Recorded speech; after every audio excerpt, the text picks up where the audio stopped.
გადაცემა ბიზნესის რო კვლავ ეთერშია საბჭოთა ანაბრების საკითხს ფინანსთა სამინისტროსთან შექმნილი კომისია შეისწავლის. მინისტრი ნოდარ ხადური აცხადებს, რომ მთავარი ამ ეტაპზე დაკარგული ინფორმაციის მოძიება და ანაბრების რეალური მოცულობის დადგენა. ამავე დროს კომენტარი გააკეთა ამ საკითხთან დაკავშირებით პარლამენტის საფინანსო საბიუჯეტო კომიტეტის თავმჯდომარე დავით ონოფრიშუმაც და მანაც განაცხადა, რომ მთავარი ამოცანა ანაბრების ინვენტარიზაცია და შემდეგ უკვე ფინანსურ რესურსზე ფიქრი, რომლითაც უნდა მოხდეს ვალის გასტუმრება. ცნობილია ის, რომ ვალის ეტაპობრივად გასტუმრება მოხდება. აქვე შეგახსენებთ, რომ სახელმწიფომ საბჭოთა ანაბრები შიდავაში 1990-იანი წლიდან აიღო, თუმცა რეალურად ვალის გასტუმრების პროცესი არ დაწყებულა. ეს თემა უკვე ჩვენ შეგვიძლია მოვისმინოთ ფინანსთა მინისტრის კომენტარი ამ საკითხთან დაკავშირებით.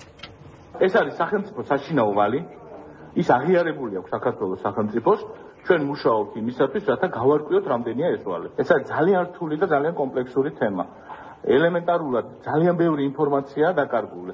ამიტომ ჩვენ უნდა დავადგინოთ ეს ინფორმაცია, ვიდრე ზუსტად არ გვექნება ინფორმაცია ცხადია, რომ რაღაცა კონკრეტული გადაწყვეტილებების მიღება იქნება უპასუხისმგებლო მთავრობის მხრიდან. ჩვენ ძალიან სერიოზულად მუშაობთ ამაზე.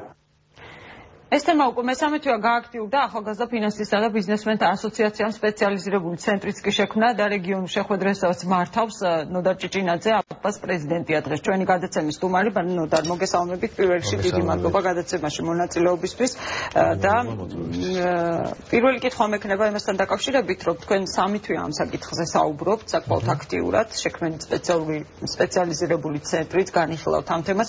დღეს უკვე მთავრობის მხრიდან გააკეთა განცხადებები, ასევე საკანონმდებლო ორგანოშიც გააკეთა განცხადებები იმის თაობაზე, რომ მთავრობამ ამ თემაზე მუშაობა დაიწყო.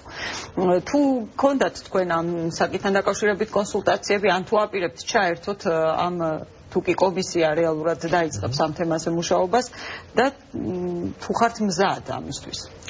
მოგესალმებით, მოგესალმები მაყურებლებს.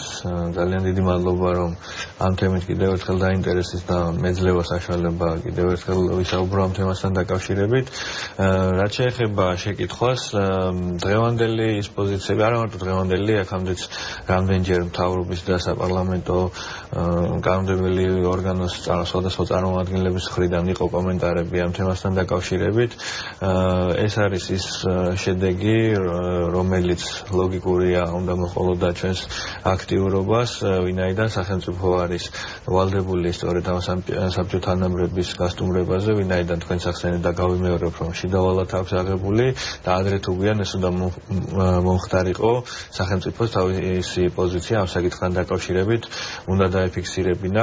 სამწუხაროდ წინა წლების განმავლობაში ეს ბოლო წლების განმავლობაში ეს თემა პრაქტიკულად შიდავალში იყო აღებული, განისაზღვრებოდა კიდევაც ბიუჯეტში ხდებოდა გარკვეული თანხის ჩადება ამ მიმართულებით, თუმცა რეალურად არ ხდებოდა ამ საკითხის, ასე ვთქვათ, კი ბატონო, აი დღევანდელი ის პოზიციები, რომელიც ფინანსთა მინისტრის და პარლამენტის საფინანსო საბიუჯეტო კომიტეტის თავმჯდომარის მიერ გაჟღერდა, არ იქნება გადაჭარბებული თუ ვიტყვი, ეს არის ის განცხადებები, რომელსაც ხალხი, საზოგადოება და ზარალებული მიანავრები ელოდნენ 20 წელი, ანუ მას შემდეგ რაც ეს პრობლემა წარმოიქმნა. მაგრამ აქ არის ერთი ძალიან მნიშვნელოვანი პრობლემა, ეს არის დათვლის პრობლემა. ამის შესახებ ისაუბრა დავით ონოფრიშუმაც, ასევე ნოდარ ხადურმაც გააკეთა განცხადება იმისათვის, რომ მოხდეს, აი როგორ უნდა მოხდეს დათვა, თქვენ თუ გიფიქრიათ ამ მოდელზე, თქვენ მუშაობთ ამ საკითხთან დაკავშირებით და აი რას შესთავაზებდით, მაგალითად აი დაუშვათ რომ ეკითხათ თქვენთვის აზრი რეკომენდაციის სახით.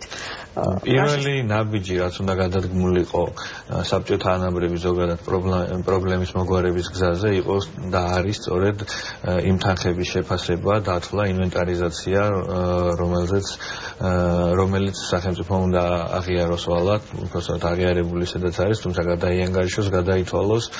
აქედან გამომდინარე, მე მინდა მადლობას კი გადაუხადო დღევანდელ მთავრობას იმისთვის, რომ ეს საკითხი არ მიივიწყა, მიუხედავად იმისა, რომ წინა საარჩევნო დაპირებებში ეს თემა არ მოხვედრილა, მაგრამ მიუხედავად ამისა, ახალი გუნდი მუშაობს ამ თემაზე, როგორც ჩანს, ყოველ შემთხვევაში განცხადებებში შეიკვეთება. რაც შეეხება კონკრეტულად თუმცა აქ მთავრობამ ისიც დაზინა, რომ ეს არ არის უახლოესი პერსპექტივის რეალობა ზედმეტი მოლოდინების გაჩენა ამ შემთხვევაში მართალი არ იქნებოდა და არც არის. არავის არ აქვს ახლა იმის არავის არ უნდა ქონდეს იმის მოლოდინი, რომ უახლოეს პერიოდში ამ თანხების გაცემა ან რაიმე ფორმით დაკმაყოფილება მიანაბრეების მოხდება და ამ შემთხვევაში მთავრობის პოზიცია არის აბსოლუტურად გამართლებული, განსხვავებით მე არ მინდა რაღაც პოლიტიკურ შეფასებებში გადავიჭრა, თუმცა რეალობაა, წინა ხელისუფლების პირობებში განცხადებაც კი არ გაკეთებულა ამ თემასთან დაკავშირებით, რომ არაფერი თქვა რაღაც ნაბიჯების გადადგმაზე, ძირითადად სწორედ საარჩევნო ხდებოდა ამ დაპირებების წამოწევა, ხოლო სხვა პერიოდებში კი პირიქით გადაბრალებას ხდებოდა. რა ინფორმაცია გაქვთ, რამდენია, რა თანხაა ეს დეკლარირებული?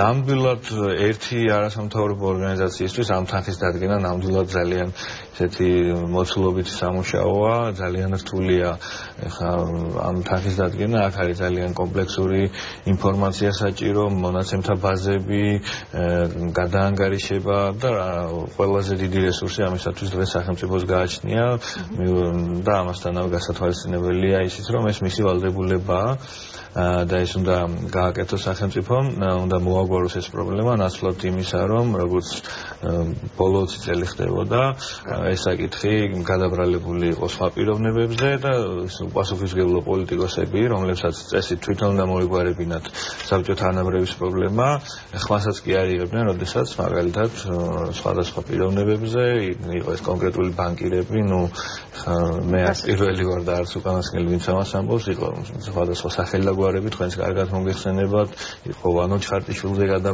გადაბრალება, სიორიძეზე და ასე შემდეგ.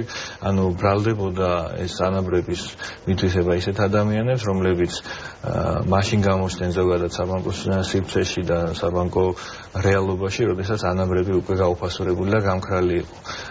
ამ ასე ვთქვათ, იმ პრობლემის არასწორი ვექტორით მიმართვაზე არც ერთ ხელისუფალს, არც ერთ კონკრეტულ ჩინოვნიკს არასდროს ხმა არ ამოუღია. ეს ნიშნავდა იმას, რომ ისინი პასუხისმგებლობას ირიდებდნენ თავიდან, არ უნდათ ამ პრობლემის მოგვარება, ეს იყო მიზეზებზე საუბარი მე გამიჭირდება, ფაქტია რომ არ უნდათ, თორემ ნორმალური პასუხისმგებლიანი პატიოსანი ხელისუფალი დაიწყებდა კონკრეტულ ქმედებას, დაიწყებდა საკითხის მოგვარებას, ისე როგორც ხდება გასაგებია.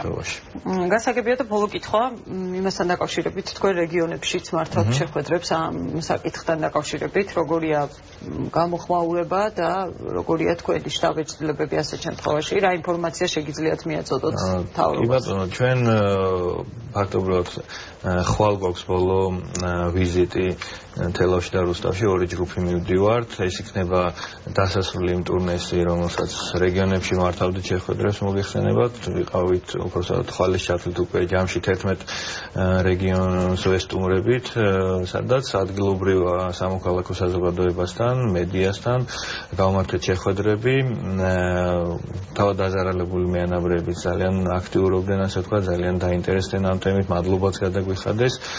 ძალიან დიდი იყო ინტერესი როგორც სამოქალაქო საზოგადოების მხრიდან, არასამთავრობოების მხრიდან, ისე მედია საშუალებების მხრიდან, ჩვენ მათ გავაცანით ჩვენი შედეგები, რაც ამ ეტაპისთვის გვაქვს, ქონდა ფილმის ჩვენება, რომელიც მართალია ჩვენი მომზადებული არ არის, მომზადდა სხვა სტუდია 7Z-მა, თუმცა ეხება საბჭოთა ანაბრებს და ძალიან საინტერესო ფილმია, მასში ძალიან მოკლედ და მკაფიო თვალნათლივარი არის ასახული პროცესები 90-იანი წლების, რაც საბოლოო ჯამში ანაბრების გაუფასურებით დასრულდა და მოსახლეობის გაღატაკებით.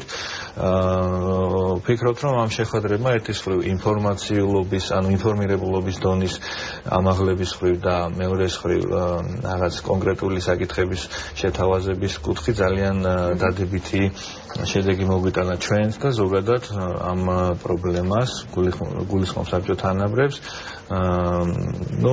ფაქტია, რომ დღეს გაცილებით მეტი აქტიურობა ამ თემასთან დაკავშირებით ვიდრე გასულ წლებში, თუ არ ჩავთვლით ისევ და ისევ პოლიტიკურ სპეკულაციებს ამ თემით და მანიპულირებას. დღეს უკვე ოფიციალური მხარე ხელისუფლება საუბრობს ამ თემის მოგვარებაზე. მე დიდი იმედი მაქვს, რომ ეს საქმე ბოლომდე მივიდა რაღაც ფორმით, თუმცა კიდევ ერთ დავამატებ, ბევრი რო არ გამიგრძელდეს საუბარი, ფულადი ფორმით ერთვაშად ამ პრობლემის მოგვარება ერთის მხრივ არის ნაკლებად შესაძლებელი, მეორეს მხრივ ეკონომიკისთვის ძალიან საზიანო და ჩვენ არ ვართ მომხრე, ჩვენი ორგანიზაცია, რომ უმოკლეს ვადაში ფულადი ფორმით მოხდეს კომპენსირება ამ რაღაც გარკვეულ უარყოფით პროცესებსაც გამოიწვია. უკრაინა ამისთვის ძალიან კარგი მაგალითია, ვინაიდან იქ თანხის ერთბაშად გაცემამ საკმაოდ ნეგატიური ძვრები გამოიწვია ეკონომიკაში. შესაძლებელი. დიდი მადლობა. ჭიჭინაძე, ახალგაზრდა ფინანსისტთა და ბიზნესმენთა ასოციაციის პრეზიდენტი გახდათ. ჩვენი გადაცემის სტუმარი, დღეს გადაცემა ბიზნესის დრო დასრულებულია, მე ხვალამდე გემშვიდობებით.